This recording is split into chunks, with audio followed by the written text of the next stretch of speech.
11. Atomic Wedgie. On December 21, 2014, 33-year-old Bradley Davis from Oklahoma was charged with murder when he gave his stepdad an atomic wedgie. Yep, you heard it right. He killed his stepfather, 58-year-old Denver St. Clair, during a drunken fight at their residence in Potawatomi. According to the report, the family was drinking beer at St. Clair's residence. Denver started talking trash about his wife, Davis's mother. This enraged Davis so much that he grabbed St. Clair's underwear and pulled the elastic waistband up high around his neck. The medical examiner reported that the cause of death was due to asphyxiation and blunt force trauma from the elastic band that was stretched way too tightly over his neck. The elastic waistband had also left a deep ligature mark, and there was evidence of blood splattered around the kitchen and the living room. Nobody knows if Davis actually meant to kill his stepdad, but he did, and he was held in Potawatomi County without bond. His lawyer wasn't available for comment. 10. The surprise. A woman in Longmont, Colorado was accidentally shot in 2013 after she jumped out of a closet to scare her friend. The woman was 18-year-old Pramila Lal, a high school graduate. After the tragic incident, Pramila was taken to Longmont United Hospital to be treated for the gunshot wound. Shortly afterwards, she was pronounced dead. Naturally, the parents were devastated and shocked by the freak accident in their home. According to their neighbor, Elaine Haddocks, she heard a girl screaming from inside the house. Then she saw a couple of people sprinting away from the home when she peeked out her window. They were screaming, "Hurry, hurry, we've got to go." The cops have refrained from giving away any details of the incident. 4 people were involved at the crime scene, including the victim. Those involved were 12 to 21 years old. Although unintentional, 21-year-old family friend Narek Galley was charged for pulling the trigger. According to Pramila's dad, Galley was with her 15-year-old brother when Pramila and her 12-year-old cousin arrived. Galley, who was taken aback by the surprise, had mindlessly pulled the trigger out of fear and shot Lau dead. He was charged with reckless endangerment, child abuse, and a felony gun charge. 9. Ding Dong Ditch. In 2020, 3 16-year-old boys were murdered after a ding-dong ditch prank went totally wrong. Jacob Ivascu, Daniel Hawkins, and Drake Ruiz were best friends since the 5th grade. On January 19th, the night before Martin Luther King Jr. Day, the boys were at a sleepover at the Hawkins house along with 2 of their younger siblings and a friend. One thing led to another, and they decided to play a game of Ding Dong Ditch. You know the prank, ring someone's doorbell and run off. It's pretty basic, and most of the time doesn't result in any deaths. The kids piled into a car and pulled up to their neighbor's house. While the other boys watched, Joshua Ivascu ran up and rang the doorbell. While dashing back to the vehicle, he heard someone, later identified as 42-year-old Anurag Chandra, turn the lock. When the boys hit the gas and drove off, Chandra allegedly got into his own vehicle and chased them down, ultimately colliding with the back of the car, causing it to swerve off the road and slam into a tree. The 3 best friends all died, and Chandra was charged with 3 counts of murder. 8. The Blue Goat. Last year, 33-year-old Erica Marie Famer was charged with felony charges for taking her neighbor's goat and painting it blue. She also painted the hooves pink, the horns green and orange, and later posted pictures of her masterpiece on social media. Her neighbor wasn't too happy when she arrived and found her goat missing. Instead, she found the pictures that Famer had posted on social media. The goat owner called the authorities, who raided Erica's home and discovered the missing goat. According to the Baldwin County Sheriff's Office record, Famer was arrested for being charged with animal cruelty and second-degree theft of property. The law in Alabama state mentions that any theft of livestock in the state is charged as a felony. Famer admitted to coloring the goat, but said the incident was nothing more than a harmless prank. She insisted she didn't know it was the neighbor's goat because it was often at her cousin's house. The fact that charges got pressed and now I'm facing felony charges is ridiculous, she said. 7. Trying to go viral. An influencer forced a plane to make an emergency landing after he joked about having coronavirus. He pulled off the prank in hopes of making a viral video, which he did, but not for the right reasons.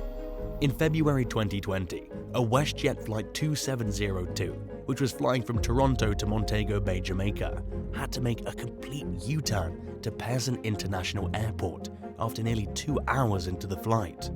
243 passengers had to face the brunt of a rather lame joke pulled by James Potok, the 29-year-old Instagrammer in concern. While mid-flight, Potok, out of nowhere, stood up and announced that he had traveled to China, particularly to the capital of the coronavirus, and wasn't feeling too well. After his pretentious declaration, the airline staff immediately isolated him and put him in a mask and gloves. Julianne Broderick, a passenger on the flight, wrote on Facebook that her recent flight returned because of an idiot who pretended to have the coronavirus.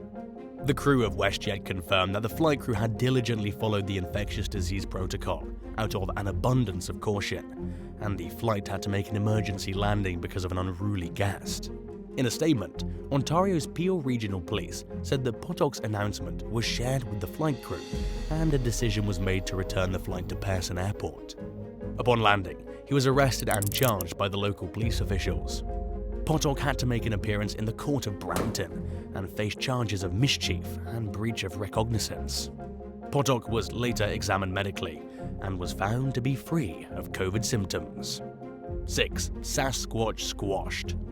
The Sasquatch prank, when you camouflage yourself and jump in front of people, ended in tragedy in 2012 for 44-year-old Randy Lee Tenley. According to the Montana Highway Patrol, Tenley was standing in the right-hand lane of US Highway 93 when he was struck by a vehicle. Shocked by the first car that hit him, he lay there on the road. Then bam! A second car hit him. The impact left Tenley dead at the scene. The two vehicles that hit Tenley were driven by teenage girls who were 15 and 17 years old.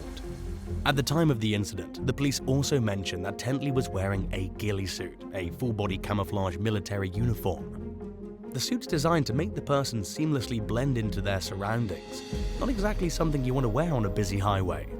Tenley had set out to make people believe they'd seen a Sasquatch sighting. The police found out his motive after talking with his friends. Although Tenley's plans ended miserably, this wasn't the first time the Sasquatch hoax made the headlines. Back in 2008, a Georgian man thought he found Sasquatch remains, but it turns out he found a rubber Sasquatch costume smeared with roadkill. Another sighting was reported in Manitoba Provincial Park, but the unknown hairy beast he thought he saw was actually just a teenager wearing a gorilla mask. 5. Senior prank. A senior prank went horribly wrong in 2019 when a schoolteacher tackled a student down to the floor. The student performed a pretty harmless prank by entering the classroom wearing a mask and spraying his teacher with silly string. The whole thing was captured on camera in a Snapchat video. The school denied any responsibility for the incident and instead blamed the student. The student's parents took matters into their own hands and shared the clip with News 9. The parent mentioned that the student was simply performing an innocent senior prank. The parents expressed concern and said that even if the teacher didn't know what was happening, he didn't have to tackle his student.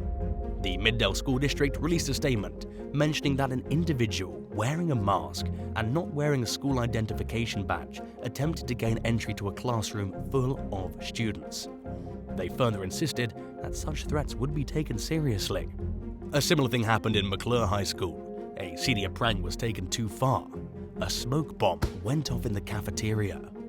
After that, some masked seniors started throwing firecrackers, cherry bombs, and bottle rockets at the students in the hall. The seniors even had water guns filled with urine and bleach, which they sprayed at other students. The school sent out an email to the parents about the smoke bombs, but conveniently left out the details of the fireworks and the pea sprays. The school spokesperson said several students were identified and would be punished according to school policy. 4. Exploding chair prank. Rob Armstrong, also known as Baldy Geordie on Facebook, was in the middle of filming a series called Prank Wars with his girlfriend Wendy when one of the couple's pranks backfired in the worst way possible. In the video he posted in 2020, you can see Rob sitting on 2 stacked wheels next to a paddling pool in the garden of his friend's yard. Next thing you know, an airbag placed inside the wheel explodes, and the full-grown man is launched 10 feet 3 meters into the air. He was supposed to land in the pool, but missed the mark completely and crash landed next to it instead. His friends and girlfriend, in utter panic, rushed the man, who was now in excruciating pain, to Gateshead's Queen Elizabeth Hospital. Once there, medical tests confirmed he had fractured his back. He spoke to a local newspaper, where he confirmed that the scan showed he had 4 fractures in his spine. When asked how he feels about the ordeal, he said, "It's rubbish. I've been in lockdown for 15 weeks, and then I break my back, which means I'm bedbound for another 3. 3. Blazing poop. In 2018, Dylan Prince, an 18-year-old man from Pennsylvania, was charged with felony arson for lighting a bag of dog poop on fire and leaving it on the porch of a neighbor's home. Police were not amused, and Prince was charged with felony counts of arson, endangering property, and risking catastrophe. He was also charged with 4 misdemeanor counts of reckless endangerment. Prince was offered bail for $20,000, which he didn't have, so he just had to wait it out. A similar incident happened in North Colorado, where another 18-year-old was caught with a bag of dog poop and a matchbox. Andrew Charles Donahue was on his way to pull off the strange prank of throwing blazing dog poop on businessman Wayne Pickens' porch. When the police caught him, he was drunk, and they charged him with first-degree arson, reckless endangerment, criminal mischief, and possession of alcohol by a minor. This wasn't the first time Charles had targeted the 57-year-old Greeley resident. Apparently, a few days earlier, Pickens had called the cops on his neighbors, who were partying with the music turned up too loudly. The students decided to get back at Pickens by first lighting his Sunday Denver Post ablaze on his porch. Pickens was wise enough to anticipate another prank and was waiting in hiding when he spotted the same gang in his front yard picking up dog poop. It was easy to guess what was coming next. Pickens called the cops and even took enough pictures to use as evidence in court. 2. COVID scare. 37-year-old Margaret Ann Serco was sentenced to jail for fake coughing and spitting on food at Geraghty's supermarket in Hanover Township. Joe Fasula, the co-owner of the supermarket, had estimated that over $35,000 of merchandise had to be thrown away because of this sick and twisted prank.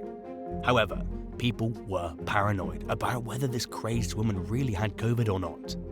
The woman was later subjected to a test, and the results thankfully came back negative. According to her attorney, she was in a state of intoxication when she pulled off the COVID scare prank. On Judgment Day, when Serco appeared in court, she apologized for her misconduct and wished she could take it all back. But the judge wasn't buying it. He labeled her prank as an outrageous act that had the potential to endanger the public. Serco was thrown behind bars for 2 years and was given probation for the next 8 years. She even had to cough up $30,000 in fines. Looks like it turned out to be quite an expensive coughing affair. 1. Too far. 4 Wakefield High School seniors were charged with trespassing and damage to property misdemeanors. They were accused of hanging a teddy bear by a noose, with the teddy bear holding a sign that said "Make Wakefield Trip Again, #SmartLunch." 2 of the students, 18-year-old Kai Bertel and his brother, who's the same age, were charged with first-degree trespassing and damage to real property and personal property. The goal was to do a senior prank that people would talk about and remember. Their original plan was to suspend a cow from the side of the school where the teddy was placed. The school's tradition is to put the cow on the top of the roof, but they wanted to take it a step further. They didn't mean to make the prank race-based. The new principal is black, and the former principal, Trip Creighton, was white. They deny that the teddy bear was hanging by a noose. One of the 4 students just tied it around the neck, trying to get the prank done as soon as possible. It was just a stupid mistake. Bertel said he hadn't received any hateful messages after the incident. As tensions were building up in school, the boys were told off, and they admitted they were ignorant. The 4 were led to the Wake County courtroom to face their charges. Thanks for watching. Would you rather sit on an exploding chair or get sprayed with a squirt gun full of pee? Let us know in the comments below, and don't forget to subscribe. See you next time. Bye.